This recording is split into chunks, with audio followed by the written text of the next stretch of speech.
Corona पर लगाम कसने के लिए गंभीर अशोक गहलोत सरकार। निजी अस्पतालों को लेकर सीएम अशोक गहलोत ने एक बड़ा फैसला किया है। कहा जा रहा है 60 बेड वाले अस्पतालों को करना होगा कोरोना मरीजों का इलाज। 60 बेड वाले अस्पतालों में 30% बेड इसके लिए आरक्षित किए जाएंगे। अभी तक 80 बेड वाले अस्पताल दरअसल इस कैटेगरी में आते थे। 100 से ज्यादा बेड वाले अस्पतालों में 40% बेड रिजर्व रखे जा रहे हैं। तो निजी अस्पतालों को सरकार की अब ये निर्धारित दर पर इलाज करने की तरफ बढ़ते हुए जो निर्देश हैं वो मानने होंगे। चिकित्सा विभाग ने निजी अस्पतालों के लिए इसको लेकर गाइडलाइंस जारी कर दी हैं।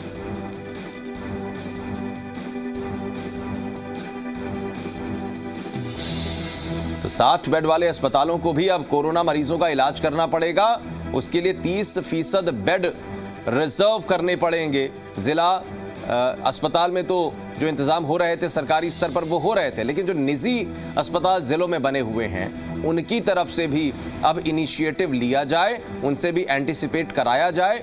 ये सरकार ने कोशिश की है, क्योंकि अगर निजी अस्पताल संचालक खुद आगे बढ़कर नहीं इनिशिएट कर रहे हैं तो कम से कम सरकार उनसे इस बात की अपील कर सकती है। ये कोशिश की गई है। आशुतोष जी मीडिया संवाददाता हमारे साथ बने हुए हैं। आशुतोष, निश्चित रूप से जिस तरह का हाल देखने को मिल रहा था, सरकारी अस्पतालों के पास उतने संसाधन नहीं हो पा रहे थे इंफ्रास्ट्रक्चर लेवल पर कि आप सभी को एक वक्त में इलाज दे पाए, तो ऐसे में निजी अस्पतालों को आगे आना था, लेकिन जब नहीं आए तो सरकार ने इनिशिएट कर दिया। क्या कुछ इंतजामों को लेकर निर्देश? देखिए आशीष, अक्टूबर के अंतिम सप्ताह में इस बात की तरफ इशारा किया गया था। एक तरीके से जो चेतावनी थी वो बताई गई थी कि कोरोना की जो लहर है दूसरी, वो प्रदेश भर में एक बार फिर से देखने को मिलेगी और उसका एक बड़ा असर देखने को मिल रहा है कि रिकॉर्ड तोड़ राजस्थान में जो नए मरीज़ हैं वो अब हर दिन दर्ज हो रहे हैं। 2500 से ज़्यादा जो मरीज़ हैं हर दिन राजस्थान के अंदर दर्ज हो रहे हैं। इसके अलावा जयपुर की बात करें, जोधपुर की बात करें, अजमेर की बात करें, अलवर की बात करें, कोटा की बात करें, ये वो ज़िले हैं जहाँ पे लगातार संख्या बढ़ती हुई जा रही है। राजधानी जयपुर की अगर बात करते हैं तो हालात बहुत चिंता वाले हैं, क्योंकि 500 से अधिक जो मामले हैं वो यहाँ पे औसतन दर्ज किए जा रहे हैं। सूबे की सरकार की तरफ से हर संभव प्रयास किए जा रहे हैं। सीएम अशोक गहलोत की तरफ से समीक्षा जो बैठक है वो मैराथन की गई थी कल। निजी अस्पताल के जो डेलीगेशन था उनके साथ में बैठक की गई थी। तो अब ये एक पुख्ता तैयारी की जा रही है कि सरकारी सिस्टम जो है वहाँ तो व्यवस्था की ही जा रही है, बेड्स की संख्या भी बढ़ाई जा रही है, ऑक्सीजन सिलेंडर्स की संख्या है वो बढ़ाई जा रही है, ऑक्सीजन युक्त जो बेड्स होते हैं उनकी संख्या बढ़ाई जा रही है। लेकिन निजी अस्पतालों का बहुत बड़ा योगदान है और ऐसे में उनके साथ समन्वय के साथ बैठक करते हुए ये निर्देश दिए गए हैं कि आप अपनी अपनी जो बेड्स की संख्या है उनको बढ़ाइए। ये बड़ी बात रही। लेकिन इसके अलावा और भी बात ये कि जो बड़े अस्पताल हैं राजधानी जयपुर के निजी अस्पताल, वो तो कोरोना का इलाज करते ही हैं। किसी तरह की कोई शिकायत अभी तक बहुत ज़्यादा सामने नहीं आई है। कभी कभी शिकायत आती है कि इलाज की जो दरें होती हैं सरकार की तरफ से जो तय की गई उससे बहुत अधिक कभी कभी ले लिया जाता है, तो उस पर एक्शन भी लिया जाता है। 181 करके हेल्पलाइन नंबर भी चलाया गया है।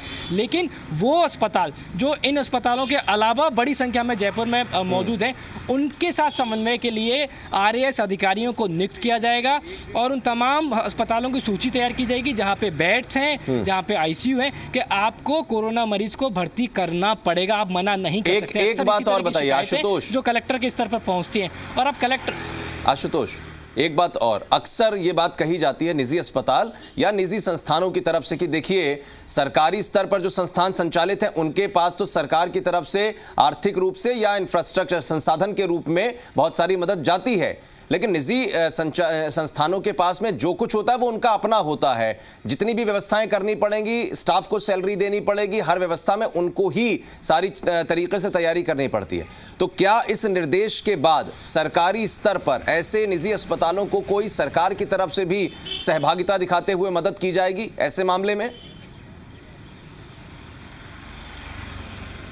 देखिए, सरकारी सिस्टम की तरफ से जो तय राशि बनाई गई है, एक पूरा जो खाका तैयार किया गया था वो इस तरीके से किया गया था जिससे बहुत ज़्यादा आपत्ति निजी अस्पतालों को नहीं होगी और बड़े अस्पताल जितने भी हैं उनको किसी तरह की आपत्ति है भी नहीं। लेकिन कुछ ऐसे अस्पताल होते हैं जिनका कहीं ना कहीं ध्येय ये होता है कि किसी भी तरीके से उनके दिमाग में शायद संभवतः ये रहता है कि चलिए पैसा भी उनके दिमाग में रहता है। तो लेकिन ये महामारी है, ये राजस्थान पे आई हुई विपत्ति है, ये देश पे आई हुई विपत्ति है, इसमें सबको समन्वय के साथ एक जाजम पर आकर सबकी मदद करनी होगी, क्योंकि सबसे पहला ध्येय ये रहेगा कि सबकी स्वास्थ्य की रक्षा की जाए, जीवन रक्षा की जाए। ये सबसे बड़ी जो ध्येय है वो राज्य सरकार का है और यही ध्येय होना चाहिए निजी अस्पतालों का और यही ध्येय है केंद्र सरकार का। तो सब इस वक्त यही चाहते हैं कि कैसे भी करके लोगों को बचाया जाए, जीवन रक्षा की जाए और उसके लिए चाहे निजी अस्पतालों को अपनी तरफ से कोई मदद करनी पड़े तो वो सामने निकल के आए। तो यही अपील सीएम गहलोत की तरफ से की गई है और साफ किया गया है कि किसी तरह का कोई डंडा नहीं चलाया जाएगा,